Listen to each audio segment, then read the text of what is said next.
તો જો શાક થઈ ગયું છે સરસ અને એમાં હવે કોથમીર આપણે નાખી દઈશું.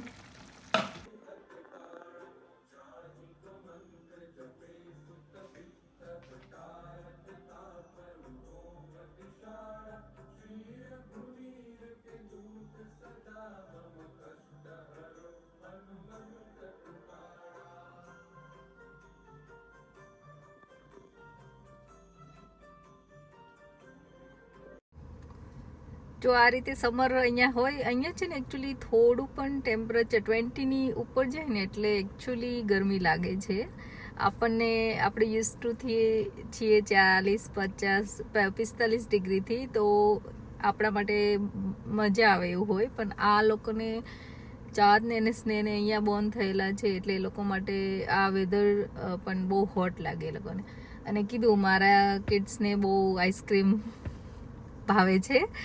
એકચ્યુઅલી એ લોકો બનાવતા હોય કે મમ્મા ગરમી છે, ખાવું હોય એટલા માટે. તો રોજ જે બહારનો આઈસ્ક્રીમ હું આપતી નથી, બિકોઝ એમાં બહુ વધારે પડતી શુગર હોય એટલે. તો એના માટે મેં છે ને આજે એક નવી રેસીપી ટ્રાય કરી છે, જે ફ્રૂટ્સ કે બનાના અને કોકા પાવડર ઘરે જ આપણે પીનટ બટર યુઝ કરીને મેં બનાવવાનું ટ્રાય કરી છે. મેગ્નમ, kind of healthy મેગ્નમ.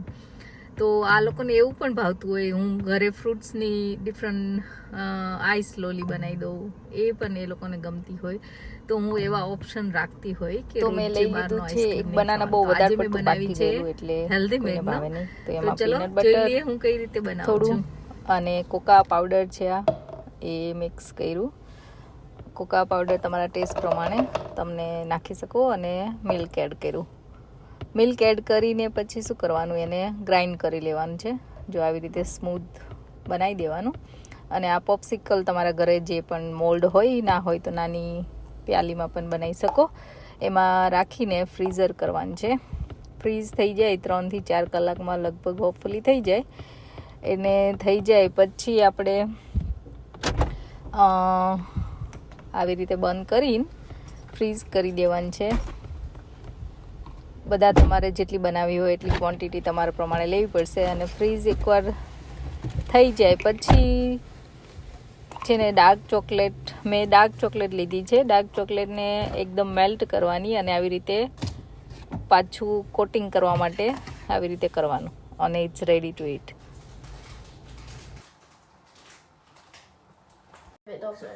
Hands off. આજે મેં હેલ્ધી ટાઈપ ઓફ મેગ્નમ બનાવવાની ટ્રાય કરી ઘરે. સ્નેહ ચાખીને કે એમાં શું શું છે, બોલો સ્નેહ. Banana, chocolate, and I don't know the rest. You can't taste anything else. Is it nuts? Peanut butter. Peanut butter. Anything else? I don't know. Yogurt? No. Milk? Yeah. Does it taste nice? Cacao powder? Yes. Yeah. It's good. Good? Yeah. Hello, કેમ છો બધા? તો આજે બની રહ્યું છે વાલનું શાક. કેટલાને વાલનું શાક ભાવે છે કહેજો. તો હું ગ્રેવી બનાવીશ. મેં ઓનિયન, ટમાટો અને મરચું લઈ લીધું છે, ગાર્લિક પણ નાખ્યું છે. અને હવે હું એને ક્રશ કરી દઈશ. તમારી ગ્રેવી રેડી છે. આજે થોડુંક જ શાક બનાવવાનું છે, બહુ શાક બનાવવાનું નથી, કેમ કે આજે આલુ પરાઠા પણ બનવાના છે છોકરાઓ માટે. અને નોર્મલ રોટલી ને શાક અને મેંગો છે. તો આજે કેરી ખાઈશું. ચાંદને સ્નેહને આલુ પરાઠા ખાવા હતા, તો એ બનાવવા માટે આલુ પરાઠા થોડા બનાવીશ. તો હવે જીરાથી વઘાર કરીશું. અને હિંગ તો હું બધામાં નાખું જ, કેમ કે કઠોળ ખાતા હોય તો હિંગ તમે નાખો તો વધારે સારું તમારા ડાયજેશન માટે. અને પછી આ જે ગ્રેવી કરેલું છે એ એડ કરી દઈશ.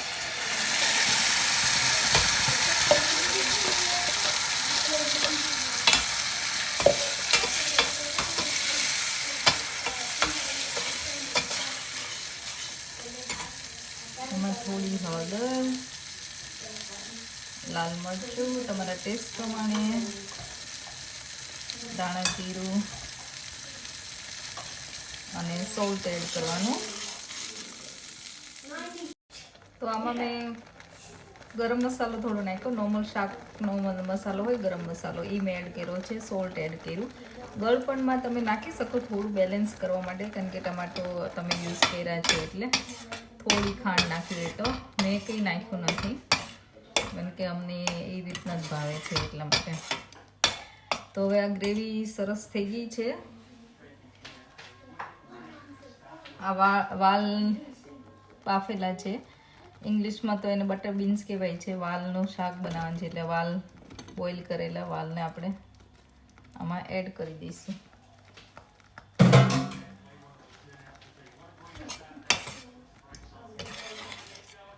Mama, something inside me like, because you said wali shop. વાલ ગુજરાતીમાં એને વાલ કહેવાય બેટા.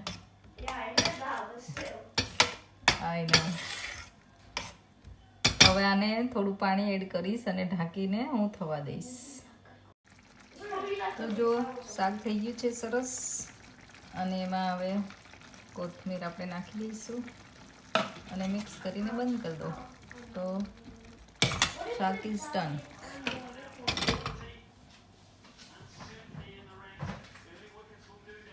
તો એકચ્યુઅલી આલુ પરાઠા માટે મેં બનાવ્યું છે, તો હું આવો સિમ્પલ મસાલો રાખું.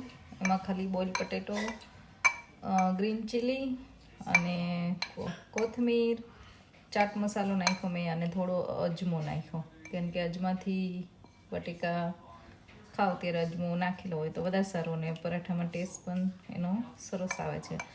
અને સોલ્ટ, ધેટ્સ ઇટ. તમે ઓનિયન ગાર્લિક નાખવું હોય તો નાખી શકો છો, પણ હું આજે આ સિમ્પલ જ રાખીશ. તો આ મસાલો પણ રેડી છે, તમારો લોટ પણ રેડી છે, મસાલો પણ રેડી છે. તો ચલો ફટાફટ પરાઠા બનાવી લઈએ. તો આ રીતે હું બનાવું છું સ્ટફ પરાઠા. તમે ફીલિંગ કેટલું સ્ટફ કરવું એટલું કરી, થોડું ડ્રાય લોટ નાખો એટલે સરસ વણાય. અને આ રીતે હું પેક કરી લઉં. ઉપરનો લોટ વધારાનો હોય તો હું કાઢી લઉં અને ખુલ્લા હાથે વણી લેવાનું, કે જેથી સરસ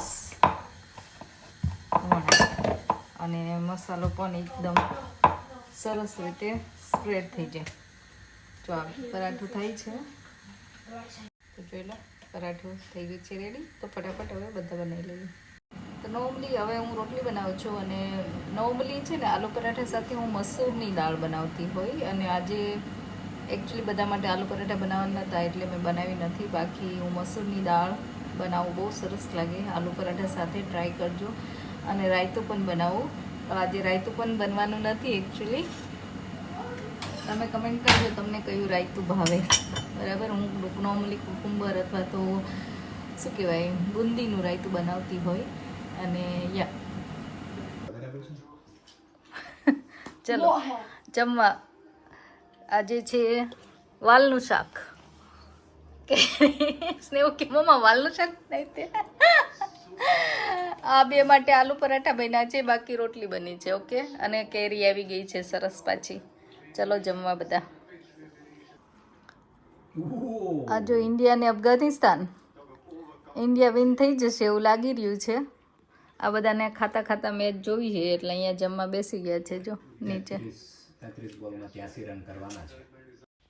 તો આવા જ ફન વિડીયો અને નવી નવી રેસીપી જાણવા માટે અમારા બ્લોગ સબસ્ક્રાઈબ કરજો, લાઇક શેર અને subscribe with family friends as well. અને કમેન્ટ જરૂરથી કરજો કે તમને કઈ રીતે આ રેસીપી બનાવો છો કે અલગ રીતે બનાવો છો. So thank you for watching.